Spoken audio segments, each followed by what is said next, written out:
Hello, everyone. Listen, before I get into what I want to share with you today, I just want to welcome you to Flipping the Script.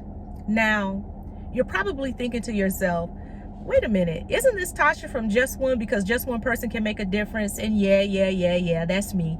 That channel still exists. So if you're new here, I'll make sure that I drop it in the description box so that you can go and check out the faith-based messages of inspiration that I share on that channel. Not that I'm not planning to share faith-based messages on this channel, but this is just a different angle. So flipping the script, right? I'm here to frustrate your perspective as it relates to being disappointed, discouraged, depressed, disadvantaged. Any way that you can frame it, I'm here to frustrate that perspective. So just think of me as your holy agitator. And honestly, flipping the script isn't really new per se, just reimagined. I started a podcast a few years back, and it was called Flipping the Script, right? Where I was doing just that, flipping the script, like presenting alternative perspectives as it relates to a number of different things. And I don't know, I just kind of steered away from it because I had the YouTube channel. So I was focusing more on the YouTube channel and kind of left that behind. But the reality is that even with the messages that I shared on my other channel and even on social media, so if any of you out there follow me on social media, that's kind of a lot of what I'm doing in the messages that I've already been sharing, is offering alternative perspective. And so this is kind of like my build up to the message that I actually have today. But I can remember even as a kid and as a teenager, just having this innate ability when confronted with a situation to see an alternative perspective. Even when I had friend groups, and sometimes those friends groups didn't merge very well, right? You know, I was kind of put in the place of being a mediator because I could see both perspectives. I could see the alternative perspective. And so I'm such a problem solver, and I really like to encourage and empower people by really sharing lessons that I've learned. So everything that I share is something that I've been directly impacted or influenced by. You know, I'm not taking somebody's story from out there in the universe and packaging as my own.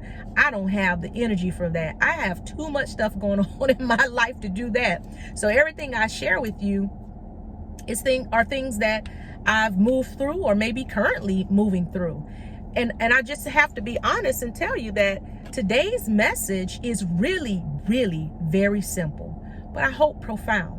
So if you can see out this back window here, you'll see the sunshine. And I just came here to tell y'all, I'm so thankful for this sunshine. Let me tell you why. Since last Wednesday, it has been dark, dreary, rainy, severe thunderstorms, just plain flat old nasty. And although our neighborhood was not directly impacted, some areas in the city, some surrounding counties experienced what they're calling historic flooding. In fact, one of our neighboring counties, might be more, but just one that I saw on the news, schools were closed today because the roads were impassable. And so just since last Wednesday up until yesterday, right, just dreary, damp, dank, whatever you could think, just nasty. And so when I saw the sun shining on my morning walk, because I walk every day, those of you who follow me know that I exercise in some shape, form, or fashion every single day. Man, it's like I'm a battery, and I go out into the sun and I'm just recharged and I'm empowered. I'm vitalized. I don't know how some of you live in those areas where it's dreary all the time. I know there's the seasonal affective disorder, because it's hard for me, and the sun shines here, so the sun is shining, so I'm grateful. But here's where I'm flipping the script and offering that alternative perspective. You know, even when the days are cloudy, when they're dreary, when they're dank, when they're wet, rainy, and seem never ending, I'm grateful in that as well.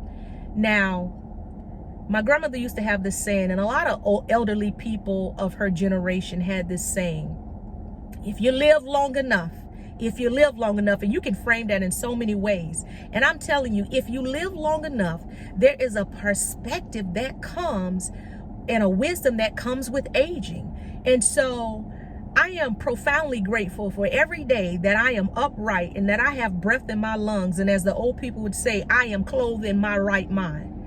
It doesn't matter what else is going on around me. I am grateful to be alive. And so I just want to encourage you in that way, because I know that we face a number of different challenges, a number of situations that just seem heavy. And I want to encourage you that despite what you might be facing, despite what you might be going through, to try and find hope from somewhere, from something, in some place. Try to find something that you can hold on to help you make it through, right? You know, Paul tells us that we are to be content in all situations. And I know that's difficult, because how can you be content in a situation where you're facing overwhelming grief, right? When you got rent due, or your mortgage, you got bills to be paid, you need a job, whatever the case may be. There are things that you need. And yet Paul is telling us to be content in all circumstances. And what I found just from living a little bit longer, right? That perspective and that wisdom that comes with age is that no matter the situation I might find myself in, there are some things to be grateful and thankful for. I think about when my grandmother passed, right? Again, anyone who has followed me knows that she raised me for the first 13 years of my life, right? From 6 weeks, essentially birth, to 13. So she was like a mom to me. And losing her was very difficult. But even in the midst of that, I was able to find gratitude in her passing, that it was peaceful, that she wasn't alone, that she didn't pass after midnight. These were things that I prayed and asked God, that she wouldn't be alone and that she wouldn't pass after midnight, because I didn't want to be awakened in the middle of the night with that news. Anyway, not to dwell there. But in that situation, while I'm grieving, you know, trying to find something to hold on to help me through that immense grief. What I've noticed is a lot of times when I share messages that offer an alternative perspective, I mean, even if I'm having conversation with people, right? So it doesn't even need to be me sharing on this platform or writing something out. I could just be talking to someone. And because I am a problem solver and they're coming to me and they're sharing things. Now, as I've gotten older, I've learned to ask for permission to share my perspective, because sometimes people just want to talk and you kind of have to know, you know, how to navigate those interactions. But I've gotten to the point where I ask, hey, can I share? And if I'm given the space to share, then I share. But I noticed that sometimes people will get frustrated with that alternative perspective, either because it speaks to an unhealed area in their life, or maybe it's bringing or highlighting an area that they were previously unaware of. And I remember a few years back reading about toxic positivity. And I thought to myself, positivity can now be considered toxic, but I get it, right? You have to kind of, well, I hope you didn't hear my stomach growling. You have to kind of navigate that space when people are going through certain situations. You have to know how to navigate that, because sometimes people will come in their attempt to kind of help a person through a difficult situation and try to frame it up to just focus all on the good. And that doesn't negate the negative that you're going through. And so that's not what I attempt to do, right? I'm not trying to dismiss any negative situation that people are going through. I'm just trying to help people see an alternative. And even if that alternative, right, because a lot of situations you don't have control to change, but the alternative might be, well, what can you do to change how you are interacting in the situation, how you are responding to the situation, how you're showing up in the situation. The situation doesn't change, but you can change. And so that's the alternative perspective. And so I make no apologies that is just how I frame and live my life. I have referred to myself by many names: the reluctant optimist, and flipping the script. That ain't really many names, but you know, that's just kind of how I frame myself, that I'm a reluctant optimist, because I have gone through a number of difficult situations where I just have had to sit with God. And here's another thing I want to share. And my questions as I mature through life, move from why is this happening? Because when you understand, right, that as a person, well, I'm no different than the other person. Why should I escape challenges and the next person has to go through them, right? As a believer, I understand that there are things that God has kept me from, but I also understand that I'm not exempt from any hardships that this life has measured out with respect to my existence. And I have had my fair share. And because I understand that life is a force unto its own, and each of us are measured a certain level of hardships, whether by design or by just living a little bit longer and the experience of interacting with other people who have their own notions of existence and life and doing their own thing that bump up against our existence. I have had to learn how to have an alternative perspective and find my way and learn whatever lessons I needed to learn from whatever situation. I don't sit behind this camera saying to you that I have reached and ascended so high in my perspective that if I didn't experience the loss of my children or my husband or my parents or my siblings or any of those close to me, that I would just sit in zen and you'd see me smiling ear to ear. No, I'd be devastated and I would be full of grief. But what I've understand is, like Job, though he slay me, yet will I praise him. I don't even know if that's how the scripture goes. I might have put two scriptures together.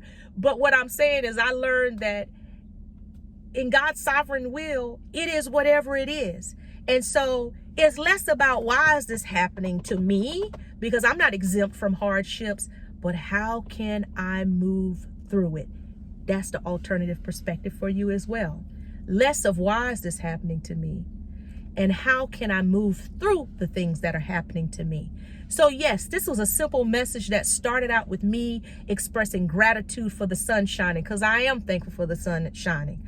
I don't really like the rainy days, but I'm thankful for those days as well, because it means that I'm alive, I'm living, I'm here. And I thank God for every moment that I am able to continue experiencing this life upright, as he designed and as he intended. So I pray that this message blesses you, helps you through your week. Get tuned. I have so many alternative perspectives to share. I'm a wife, I'm a mom, so a lot of them dealing with my husband, y'all. A lot of them dealing with the kids. Just life in general that I know can help you in the way that it's helped me, because it's just really helped me to find a measure of peace. You know, I set my heart, my mind, my intent to understanding, and God has met me there and answered those prayers. So stay tuned, like, share, subscribe, whatever the case may be. And until next time, take care, be blessed, and have an amazing day and week. Bye.